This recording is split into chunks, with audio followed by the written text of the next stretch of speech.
At some point, almost everyone with a social security statement asks the same question. Should I take it early and get more years of payments? Or should I wait and get a bigger check? Most people guess. Today, we are not guessing. We are going to look at the actual math because the answer depends entirely on one number most people overlook. This is David. He is 61 years old, lives in North Carolina, and spent 30 years working in manufacturing before moving into a supervisory role.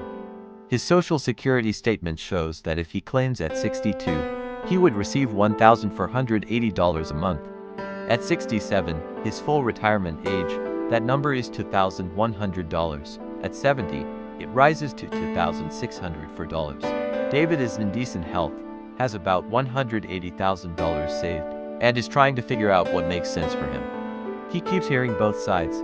Take it early while you can, versus wait as long as possible. He is not sure who is right. The confusion around Social Security timing comes from a simple fact. Claiming early gives you more total payments, but each payment is smaller.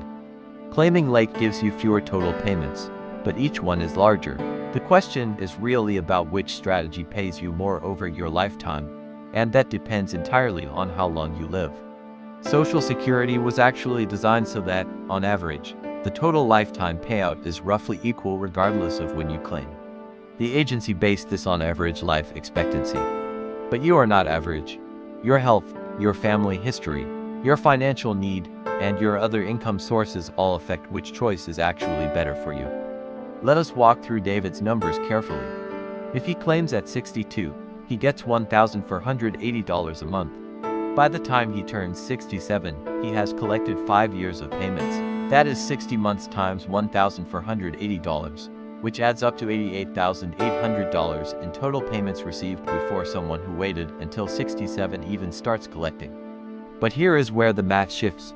The person who waited until 67 gets $2,100 a month. That is $620 more every single month. To make up that $88,800 head start, the later claimer needs about 143 months, or just under 12 years. Add 12 years to age 67, and you get to age 79. That is the break-even point. If David lives past 79, waiting until 67 pays more in total lifetime income. If he does not make it to 79, claiming at 62 would have paid more. Now let us look at the 70 comparison.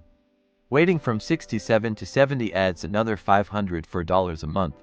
The cost of waiting those extra 3 years is 36 months times $2,100, about $75,600 in foregone payments. Add an extra $500 a month, break-even is roughly 150 months, or about 12.5 years past age 70, which puts it around age 80 to 283. So what does this mean practically? If David is healthy, has longevity in his family, and can afford to wait, either through savings or continued work, then waiting until 67 or even 70 is likely the smarter financial move. But if he has health issues, a physically demanding job that is hard to keep doing, or genuinely needs the income at 62, early claiming is not a mistake. It is a rational choice given his circumstances. There is one more factor that changes everything: spousal benefits. If David is married, his Social Security choice does not just affect him, it affects the surviving spouse. The higher earner's benefit becomes the survivor benefit when one spouse passes away. That means a higher earner waiting until 70 is effectively buying a larger lifetime annuity for both of them. For married couples, this is often the most powerful reason to wait. Clear takeaways here is how to think about this decision clearly.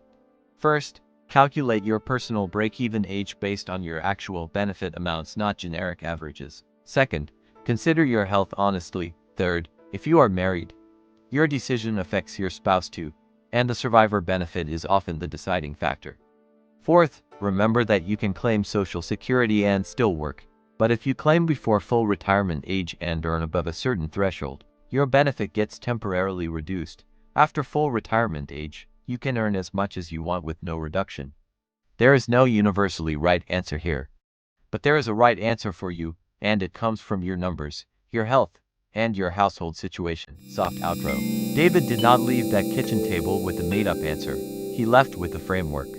He knows his break-even points, he knows what his wife's survivor benefit would be, and he has a real conversation to have with himself about his health and his plans. That kind of clarity is worth more than any guess. If you are in your 50s and feeling like retirement is something you should have started planning earlier, the next video is built for exactly that moment.